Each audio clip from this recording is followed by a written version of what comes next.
Bonjour à toutes et à tous, je suis ravie de vous retrouver pour ce nouvel épisode. Pour ceux qui découvrent le podcast, je m'appelle Angéline Leroux, j'accompagne des personnes qui traversent une difficulté dans un domaine de leur vie et je relate sur Psyché leur transformation, leur résilience. Je partage aussi ma vision actuelle sur des sujets de la vie intérieure. Aujourd'hui, c'est une expérience un peu particulière que je vais vous raconter, une des plus marquantes que j'ai pu vivre lors d'un accompagnement. Suite à une rupture sentimentale dont j'avais du mal à saisir le sens, je vais consulter Marilyn, une thérapeute à Paris qui m'a été recommandée par un ami. Marilyn a cette particularité de lire dans ce qu'on appelle les vies antérieures.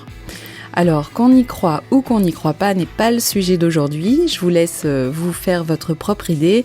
De toute façon, moi-même, je n'ai pas d'avis définitif sur la question. J'arrive donc chez Marilyn, je m'installe sur la table de massage. Je lui dis simplement que je cherche à comprendre le sens d'une histoire sentimentale que je viens de vivre, pourquoi j'ai rencontré cet homme, pourquoi ça s'est terminé de cette façon, etc. Marilyn met sa main au-dessus de mon ventre, sans me toucher, et commence sa lecture. Après quelques instants de concentration, les yeux fermés, elle me parle de mon lien très fort avec l'Inde, alors que je ne lui ai strictement rien dit à ce propos. Et là, elle me raconte différentes scènes qui font totalement écho à ce que j'ai déjà vécu là-bas. J'ai des frissons partout, je me sens un peu bouleversée qu'elle voit ça, mais ça me met plutôt en confiance. Elle poursuit sa lecture. Là, elle voit une place publique, remplie de monde, des gens de la cité plutôt pauvres, tous rassemblés dans un endroit qu'elle décrit un peu comme une arène, circulaire et très grande. Au fond de la place, elle voit qu'un homme va se faire exécuter en public. Il est sur une sorte d'estrade. Cet homme, c'est visiblement mon mari, mon frère ou bien mon père, en tout cas, un homme que j'estime énormément, qui compte beaucoup pour moi. Et je sais qu'il n'a commis aucune faute, que cette mort est totalement injuste.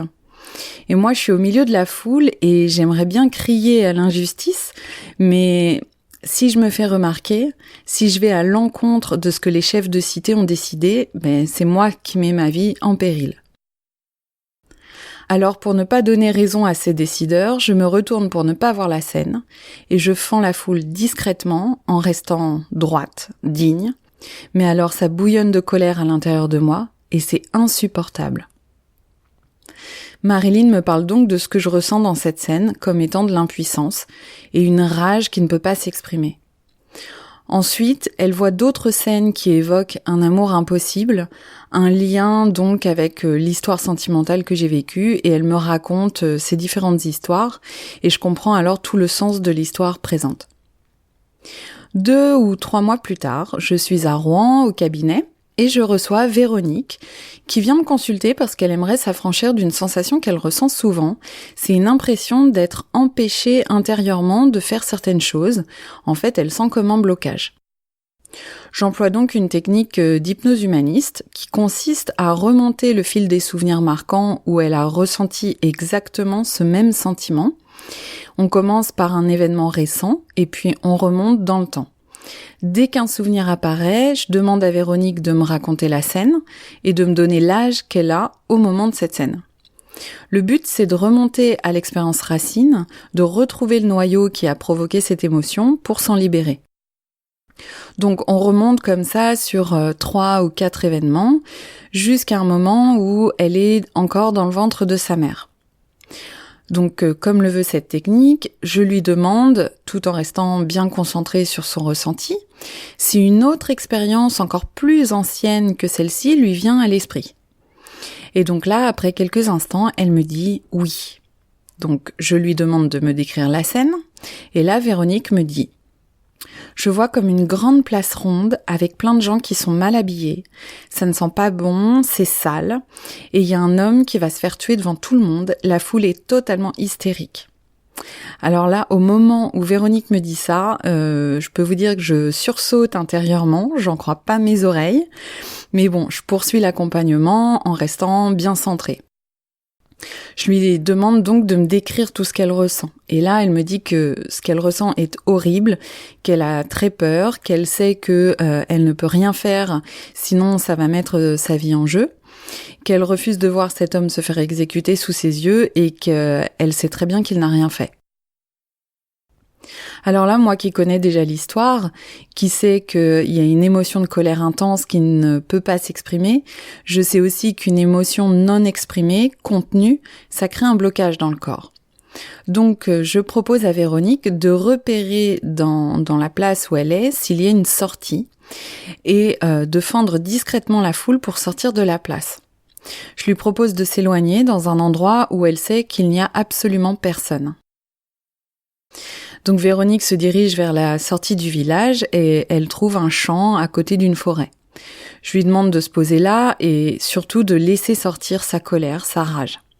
Alors bien sûr, elle fait tout ça en visualisation.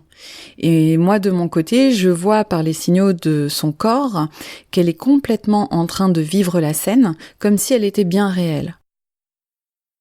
Donc là, Véronique, elle pousse un énorme cri, elle se met à pleurer, elle respire très très fort et après quelques instants comme ça, très intenses, elle se calme finalement petit à petit. Sa respiration retrouve un rythme normal, son corps se détend. Je lui demande comment elle se sent et elle me dit que ça va mieux, qu'elle se sent soulagée. Et là, je lui demande comment est le paysage autour d'elle. Elle me dit qu'elle ressent la nature calme, qu'il y a du soleil, qu'elle entend les oiseaux. Moi, je sais que ces images-là sont symboliques. C'est en fait son inconscient qui est en train de dire que l'énergie recircule normalement, que la paix est à nouveau présente. Maintenant que la libération émotionnelle est faite, on va refaire le chemin dans le sens inverse et retrouver chaque événement qu'elle a évoqué tout à l'heure pour voir si quelque chose a changé. Donc, je lui demande d'avancer dans le temps jusqu'au moment où elle est dans le ventre de sa mère et je l'interroge sur ce qu'elle ressent. Là, Véronique me dit qu'elle se sent tranquille, que c'est confortable, qu'elle se sent complètement en paix.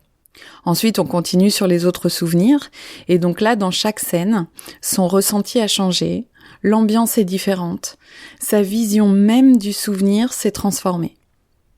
Et je lui propose à chaque étape d'emmener avec elle toutes les ressources qu'elle découvre dans chaque scène, jusqu'à retrouver l'instant présent ici dans le cabinet.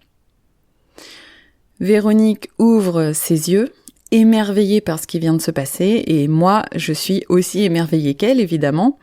Et donc, je n'aurais vu Véronique qu'à cette seule et unique séance, mais alors, quelle séance ? Alors après coup, je me suis demandé, finalement, dans cette histoire, qui a aidé qui ? En fait, pour moi, les histoires ne sont que des supports de vie. Ce n'est pas l'histoire en tant que telle qui compte, mais c'est plutôt ce qu'on en pense et comment on la vit. Autrement dit, qu'on vive quelque chose dans le quotidien, en rêve, par procuration en lisant un livre ou en regardant un film, ou qu'on vive cette chose-là en visualisation par l'hypnose, au final, c'est exactement la même chose puisque notre inconscient ne fait aucune différence entre ce qui est réel et ce qui est fictif. Par exemple, quand vous voyez un homme se faire tuer dans un film, ça active les mêmes régions du cerveau que si vous étiez réellement en train de vous faire tuer. Ce sont les neurones miroirs qui sont en jeu dans ce processus et c'est d'ailleurs grâce à ces neurones miroirs que nous faisons preuve d'empathie. C'est aussi grâce à ces neurones miroirs que nos apprentissages se mettent en place. Quand on est bébé et qu'on voit maman éplucher une banane, ça dessine une route neuronale dans le cerveau de l'enfant qui observe l'action et ça prépare le cerveau à réaliser cette action dans le futur.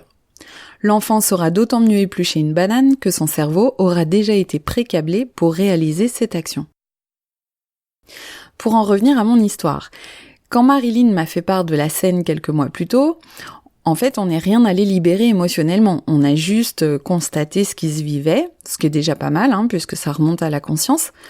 Ok, mais on fait quoi de ça, de cette colère, de cette rage, du sentiment d'impuissance ? Finalement, en accompagnant Véronique à libérer ses émotions, elle m'a libérée, moi, par la même occasion. Parce que, par effet miroir, en vivant la scène avec Véronique, j'ai moi-même bénéficié du processus. Sachez que comme nous sommes tous interreliés, quand une personne libère quelque chose, transforme une émotion, récupère une ressource, elle la rend disponible à toutes les autres personnes du monde entier. Bien sûr, je n'ai aucune preuve de ce que j'avance, mais ça rejoint ce que différents scientifiques découvrent en physique quantique notamment, surtout quand ils parlent d'intrication quantique. Et là, je vous renvoie dans les notes de l'épisode à la conférence de Nassim Haramein. Imaginez que le vide n'est pas vide, mais qu'il soit plein d'informations, exactement comme un cloud. Quand quelqu'un injecte une nouvelle information dans ce cloud, les autres peuvent récupérer cette information du cloud et l'utiliser. Et bien là, c'est la même chose. Marilyn m'avait donné de l'information, j'ai utilisé cette information pour accompagner Véronique, et Véronique a renvoyé dans le cloud ce qu'elle a transformé émotionnellement. Autrement dit, elle a ajouté de la conscience, de l'information, qui est maintenant disponible pour nous tous. Concernant le terme de vie antérieure, alors à mon sens, on emploie ce terme-là par commodité pour se représenter quelque chose que notre logique a du mal à imaginer. Mais je suis pratiquement sûre que rien n'est antérieur. En fait, pour moi, tout a lieu maintenant, ou disons plutôt parallèlement. Et là, je vous renvoie au film Interstellar ou à Cloud Atlas, ainsi qu'au livre Un homme debout de Frank Lobvé qui, je trouve, en parle très bien. En tout cas, je partage son point de vue. Mais on aura l'occasion de réaborder le sujet dans les épisodes à venir. Quand on parle de vie antérieure, on fait référence au karmique. Et là encore, pour moi, cette notion est assez mal comprise. Le karma, ce n'est pas le fait d'être puni pour quelque chose qu'on aurait fait, avec cette notion somme toute très religieuse de bien et de mal. Non, pour moi, il s'agit plutôt de l'idée que nous venons vivre des expériences et qu'il nous faut voir une expérience sous tous ses angles possibles pour l'intégrer complètement et passer à une autre expérience. Donc le karma, ce serait plutôt l'idée suivante. Si j'ai vécu une expérience où j'étais la victime, je vais devoir vivre une expérience similaire où je serai le bourreau. Et ensuite, je vivrai encore une expérience similaire où je serai le sauveur. Une fois que j'ai bien fait le tour de l'expérience vue sous tous ses angles, alors je m'en affranchis puisque j'ai expérimenté tout ce qu'il y avait à expérimenter, j'ai vécu l'expérience totalement. Et donc là, on sort complètement de l'idée de bien ou de mal ou de l'idée de mériter ou pas ce qui nous arrive. Dans notre vie présente, on vit ça aussi parfois. Je sais pas si à vous ça vous est déjà arrivé, mais souvent c'est en amour qu'on s'en rend compte ou dans la relation parent-enfant. Par exemple, vous êtes enfant et votre mère vous surprotège. Et puis une fois que vous devenez maman, vous vous rendez compte que parfois, vous aussi, vous en faites un peu trop pour votre enfant.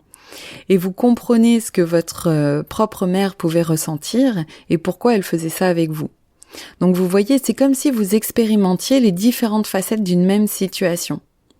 Dans la relation de couple aussi, on peut vivre ça.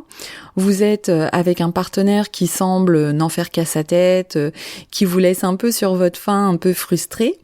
Et puis dans la relation suivante, c'est le contraire. C'est vous qui avez besoin d'air parce que vous avez l'impression que votre partenaire, il est constamment en demande. Donc là encore, vous vivez une situation sous différents angles.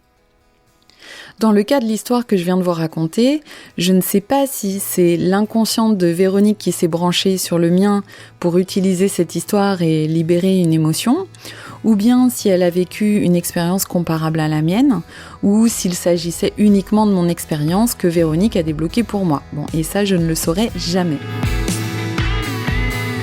Dans le prochain épisode, on parlera encore de ce karmique et je vous raconterai ce que j'ai traversé et ce que j'ai appris sur les notions de pouvoir et de responsabilité.